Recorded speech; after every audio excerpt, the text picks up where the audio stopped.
Hey, this is Adelai Brown, your heart coach, and I just wanted to jump on this lovely November afternoon. I'm excited about this weekend because my birthday is coming up. So shout out to all the November babies. Happy birthday to you and yours. But I really just wanted to get on because one of the things about me being a heart coach and doing heart work, we really focus on matters of the heart, right? Our biggest focus is authentic transformation. And I truly believe the only way that you're ever going to live an authentic life, a life that's true to you, a life where, you feel good about yourself and where you are and what you have going on, I truly believe that you got to be honest. And there's a scripture in James, I think it's James 5:16, and I'm looking it up right now. It says, confess your faults one to another and pray ye one for another that you may be healed. The effectual fervent prayer of a righteous man availeth much. And one of the staples of, I feel like, the calling on my life, the ministry that I have, is that, it's all about telling the truth. And one thing I know about your heart, when, in my faith, God is going to judge us by the quality of our heart. So the heart is very important. Your heart represents your soul. You have your spirit, you have your body, and you have your soul. And in your soul, you have your heart, your mind, how they say your mind, will, and your emotions. But I just want to stress to you the importance of how honesty is the best policy for you, and how you being honest about how you feel is going to set you free. Now, in my book, Help Save Me from My Broken Heart, Your Journey to Living and Loving Again, I'm honest with you about what I was experiencing as a wife, as a daughter, as a mother, with the experiences that I had growing up as a teenage parent, growing up without my father, with me and my mom having a very rocky relationship throughout most of my young adult life. And what I realized was what I was going through wasn't necessarily unique, though the circumstances were unique to me and my experiences were unique to me, and no one else would ever have the experiences that I had. The thing that I realized is that, all of us have gone through things that really hurt us, and we have to get to a place where we're willing to be honest about it. Like, we have to go deep. We have to acknowledge that bothered us. We have to acknowledge that hurt us. We have to acknowledge that, my dad not being there, even if I know why he wasn't there, right? It hurt. It messed with my identity, right? As a woman, I measured myself by comparing myself to other women. As a mother, comparing myself to other mothers, because for many years I didn't feel like I added up. I didn't feel like I had what it takes to be a great mother because of my life experiences. And let me tell you something. It's not so much that I felt it, but it was freedom for me when I was able to acknowledge that I felt that way. It was freedom for me when I was able to tell the truth that, I don't feel like I'm a good mother. I don't feel like I'm doing right by my children. I don't feel secure in my marriage right now. I don't feel like I understand what this marriage thing is and how to go about it. I don't feel properly prepared for the life that I'm living. And one thing I found is, though that made me feel vulnerable, it also set me free. It set me free from having to always have the answers and always know and always having to figure it out. I realized that this desire for perfectionism and this inclination to work is cellular, is deep, is generational. And the more I tell myself the truth, the more I can give myself grace, the more I can let myself off the hook. If I can forgive myself, then it makes it easier for me to be able to forgive others. And I just wanted to jump on with you today and just let you know, I know the word vulnerability is jumping out a lot now, and some people agree with it, some people don't, but I believe that vulnerability is a superpower. And I believe that when you make yourself vulnerable with the right people in the right spaces, that your vulnerability and authenticity will pave a way to a beautiful life that you could never have imagined. But you just have to tell the truth. I know a lot of you are really upset with your parents. You have some resentment from your childhood, some things that you're even afraid to verbalize because of how bad it hurt, how deep it is, and the fact that you know your parents loved you and they tried their best. It's almost like you feel guilty for feeling resentful or upset towards your parents. And what I'm telling you is, when you give yourself the freedom and the gift of honesty and telling the truth, even if you're telling it to your therapist or you're writing it in your journal, there's something that's going to take place in your heart, physically, mentally, emotionally, and spiritually, that's going to be like a release that's going to start to set you free. You don't have to stay stuck. You don't have to keep going through the same patterns. You don't have to keep people pleasing. You don't have to overextend yourself to keep everyone else comfortable. But the only way you can find yourself stopping those behaviors is by starting to tell yourself the truth.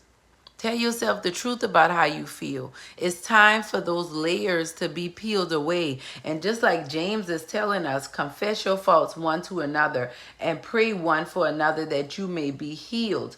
The effectual, fervent prayer of a righteous man availeth much. The Bible also tells us that in Revelations 12 and 11, it says that they overcame him, meaning the enemy, meaning the devil, by the blood of the Lamb and the words of their testimony. And they did not love themselves unto death.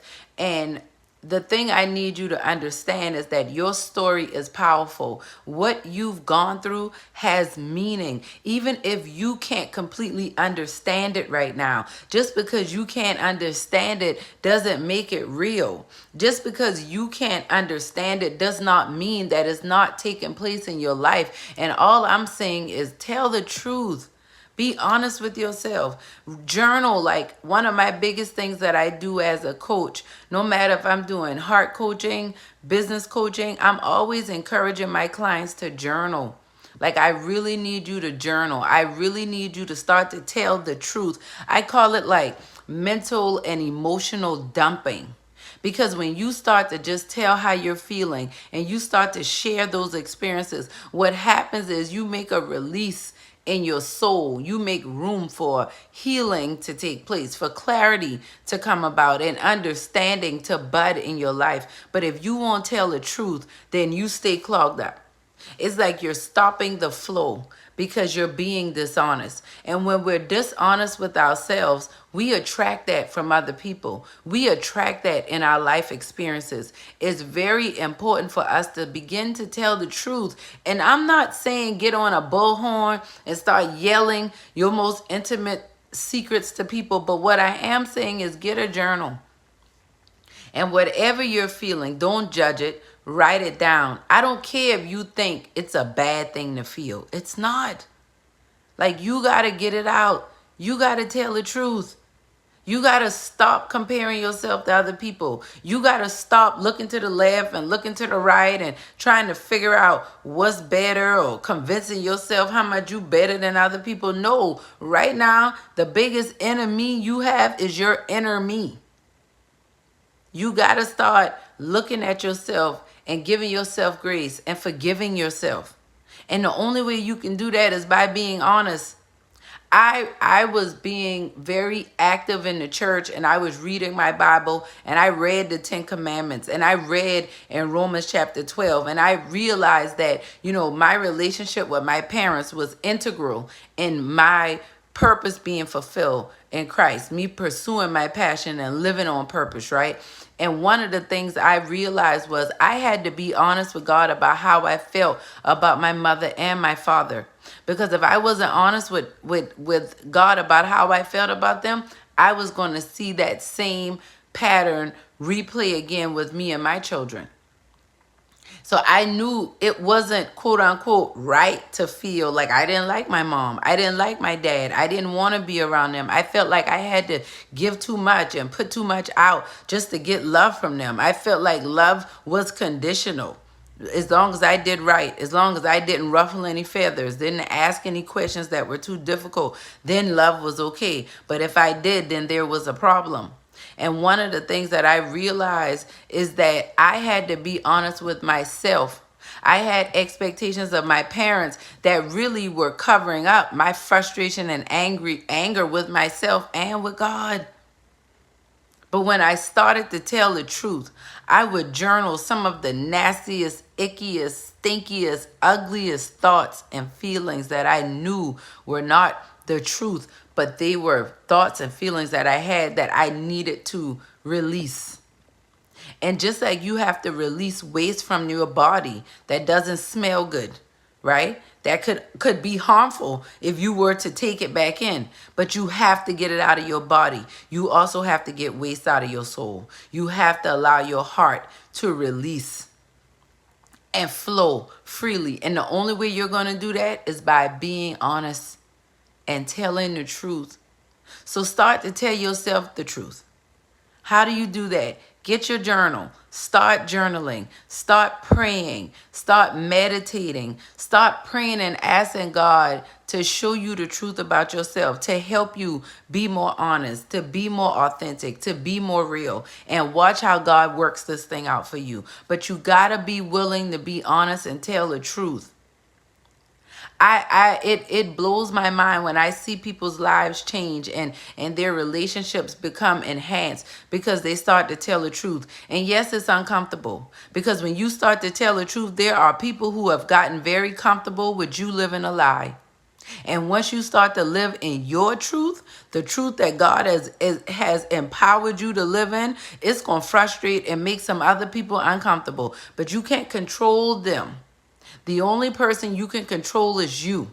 And once you make a decision that you want to live whole, that you want to master your life, that you want to live authentically and authentically transform your life, then honesty has to be your primary and first policy. Be honest. Be vulnerable. Tell yourself the truth. Tell God the truth. And watch your life begin to transform. Stop running from how you feel, because it's controlling your life. You're not getting what you're presenting. You're getting what you're feeling. So make sure that your feelings get aligned with what God said about you and what the purpose that God created you in. And the only way you're going to do that is by telling the truth. So think about what honesty means to you. And the other thing I want you to think about is how you ran from being honest. And why did you run from being honest? Why was honesty so dangerous for you? That's a good journaling prompt. Why has honesty been dangerous for you? Think about it. I love y'all. I'll be back. Make sure to like, comment, subscribe, and share this video. Because remember, we out here authentically transforming our lives. Because when you master your heart, you master your life. And when you master your life, we transform the world. I love y'all. I'll be back. The birthday girl is out. 2 more days to my birthday. What y'all got planned this holiday season? Let's talk about it. I'll see y'all soon.